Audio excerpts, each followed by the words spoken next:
తాకట్లో ఉన్న మీ బంగారాన్ని విడిపించి ఆ రోజు ఆన్లైన్ రేటుకి కొంటాం. Sharma gold company. జమ్మూ కాశ్మీర్లోని పహల్గాంలో పర్యాటకులపై ఉగ్ర దాడి తర్వాత భారత్ పాకిస్తాన్ల మధ్య ఉద్రిక్తతలు తీవ్రమయ్యాయి. ఇప్పటికీ ఇరు దేశాల మధ్య యుద్ధ వాతావరణం నెలకొంటున్న తరుణంలో పాకిస్తాన్ ప్రధాని రెచ్చగొట్టే వ్యాఖ్యలకు తెరలేపారు. కశ్మీర్ తమకు జీవనాడి అంటూ భారత్ను రెచ్చగొట్టే ప్రయత్నం చేస్తున్నారు.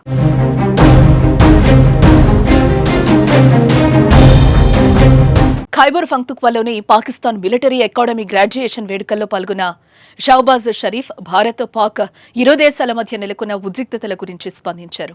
పహల్గాంలో ఇటీవల జరిగిన విషాదకర ఘటనతో మరోసారి పాకిస్తాన్ నిందలు ఎదుర్కొంటోందని, ఆ ఘటనపై తటస్థ, పారదర్శక, విశ్వసనీయ దర్యాప్తులో పాల్గొనేందుకు తాము సిద్ధంగా ఉన్నామన్నారు. శాంతికే మా ప్రాధాన్యమని షరీఫ్ తెలిపారు.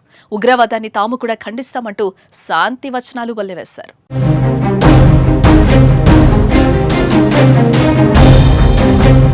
మరోపక్క ఉగ్రవాదాన్ని సమూలంగా నాశనం చేస్తామంటూ ఇటీవల భారత ప్రధాని మోదీ చేసిన వ్యాఖ్యలపై షరీఫ్ పరోక్షంగా స్పందించారు.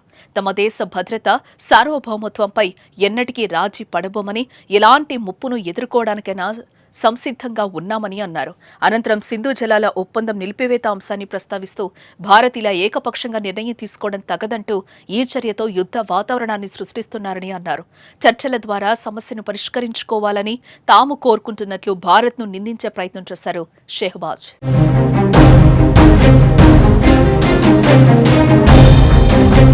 ఇక ఏప్రిల్ 22న పహల్గాంలో జరిగిన దాడిలో 26 మంది ప్రాణాలు కోల్పోయిన సంగతి తెలిసిందే.